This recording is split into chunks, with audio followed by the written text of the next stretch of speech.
Welcome back. So in today's lesson, we're going to look at how to factorize using the splitting the middle term. Now, we split the middle term when we realize that HCF is not working, group is not working, we tried difference between 2 squared and it's not working. So basically, anytime we have a trinomial just means a expression with 3 different terms. Different terms mean 3 different levels. So we have x squared, x minus 30. So we have an x squared, which is one element, x which is another, and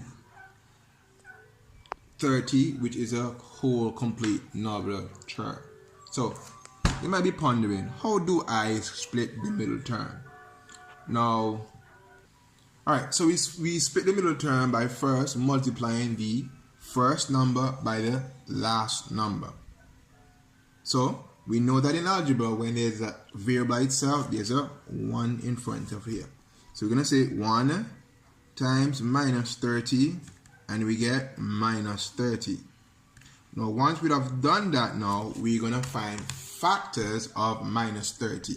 This is the hardest part, because once we find the factors, then what we go proceed to do is factorize by grouping. So we're going to list the factors of 30. So we know we have minus 1, 30. We have 30 minus 1. We have minus 3, 10, minus 10, 3. Now what are the negative signs? We know that a positive times a negative gives you a negative. So for us to get negative 30, one of our variables or one of our factors have to be equals to a negative number. And we have minus 5, 6, minus 6, and 5. So these are all the factors of 30. Now, how do I know which factors are we going to use? Simple. We add them. When we add them, if we get the term that's on the inside, which is 1, then we know that they are the factors. If we add 30 and 1 and minus 1, we're not going to get 1. Neither minus 1 and 30. Because 30 minus 1 is 29, minus 1, minus 30 plus 1 is minus 29. Minus 3 and 10 is positive 7, so that is out. Minus 3 and, minus 10 and 3 is negative 7, that is out. So we have minus 6, minus 5 plus 6, when I add them I get 1, and minus 6 plus 5 give me minus 1. So we check and see the status. Do we want negative 1 or positive 1? So if you said positive 1, then you know that these would be our factors. So the factors we're going to use are minus 5 and 6. So what we do is that we're going to rewrite the first number and the last number. So I'm going to put back my x squared. I'm going to put my 30 here. And then what I'm going to do is I'm going to take the factors that I have here, which is minus 5 and positive 6. Now, something that's crucial. When you're putting in the factors, you have to remember to put your variable. Why? Because when I operate this, when I say minus 5x plus 6x, I'm supposed to get back x. So this is what it's called splitting the middle term. When you work this back out, you're supposed to get the term that's right here. So once we got that now, all we do is factorize by HCF. Or this should be minus 30. Factorize by HCF. So HCF, what they have in common here? X. Put our bracket. X into x squared goes x. And x into minus 5x goes minus 5. Okay? On this side, we can see that they both have 6 in common. We check. Okay. Let's go to our bracket. It says 6 into 6x goes x, and 6 into minus 30 goes minus 5. Now once we do that, we can realize that here we put a plus sign. Because we said 6 times x, it will give us positive 6x, and positive 6 times negative 5 will give us negative 30. So once we get to that state now, because we have x plus minus 5 here and x minus 5, we factorize that out, and we're going to put the x plus 6 in another bracket. So these are the factors. So for your entertainment, I'm going to multiply them back out so you can see that when I do it, I get back this problem here. So I'm going to say x times x, we get x squared. So I'm multiplying this by that, then this by that. X times 6 gives me 6x. Then I'm going to go inside, minus 5 times x, minus 5x, and minus 6 times 30 is minus 30. So we have x squared, group like terms together, simplify, 5 from 6, we get x and minus 30. So this is how you can test to see if your answers are correct. Alright, so next problem here, we have x squared minus 6x minus 7. So the factors of 7, we multiply 1 times 7, so we get minus 7. Let's look at the factors of minus 7. Very simple, it's either 1 and minus 7 or minus 1 and 7. Now again, how do I know which factors to put in? We're going to add them. So 1 minus 7 gives me minus 6, and minus 1 plus 7 gives me 6. Because we want negative 6x, we know that these will be the factors that we're going to use. So we're going to take the factor, remember we're going to rewrite the first. So x squared, and we're going to put the factors on the inside. So we have plus x minus 7x minus 7. Remember, don't forget the x. Don't forget your x.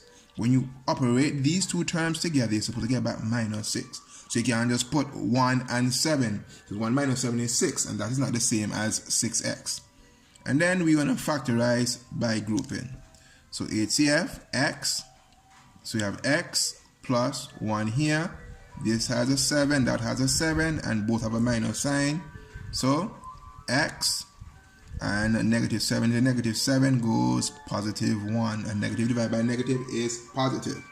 So factorize completely. I have x minus 7 in one bracket and x plus 1 in another bracket. Now, is it important which bracket goes first? No, it doesn't. In math, if I said 3 times 2, I'm going to get the same answer as 2 times 3 when you're multiplying. So the order of the bracket is not important. So you're going to put the x plus 1 first and then the x minus 7. Okay? Alright, let's look at another one. So we have x squared minus 9x plus 20. So what we do? We're going to multiply the first number by the last number. So 1 times 20 is 20. Now we need factors of 20. So it's either going to be 20 in 1, 2 and 10, or 5 and 4. Now, if you realize that any of these factors, if I add them, I'm not going to get minus 9. Which means that the factors could be negative. Remember that as long as the signs are the same when you're multiplying, your answer is positive. So just like if we have this, I could have either minus 20 and 1, minus 2 and minus 10, minus 5 and minus 4, because all of these factors, when I multiply them, they give me positive 20. If you don't believe me, pause the video, take out your calculator, type in minus 2 times minus 10 and see if you don't get positive 20. Okay, so when we add them, we know that 20 and 1 is 21, minus 2 minus 10 is minus 12. So what's left back, even though thinking about it, we have minus 5 and minus 4. When we add them together, minus 5 minus 4, you get minus 9. So those are our factors. So we're going to have x squared minus 5x minus 4x plus 20. And then what do? I'm going to factorize by HCF. So what we're seeing is that every time we go up, we're using an element from a method of factorization that we learned before. We started with HCF, then we went to grouping. Now we're doing trinomials or quadratic expressions, and all that we're doing, we are stepping on what we've learned before. So here HCF is x, bracket, x into x squared goes x, x into minus 5x goes minus 5. Here, what can I see in common? They don't have a letter. Is there a number? Well, we have 4, so I put 4 here. Bracket. So we're going to say 4 into 4x goes x. And because we want a minus sign here, we're going to say x into 20 goes 5. Because we want a minus sign for this to be the same, we have to make this negative. So when you multiply minus 4 times x, you get minus 4x. Minus 4 times 20, you get minus 4 times 5, you get positive 20. So now that is done, we just put like terms together. So the x minus 4 goes in one bracket, and the x minus 5 in the next bracket. Alright, so we have just factorized using splitting the middle term, and remember that is used for quadratic expressions or triomials, which is just an expression that has 3 different levels or 3 different levels of variables. So if you like the video, give me a thumbs up, leave a comment if anything you didn't understand, and I'll see you next time.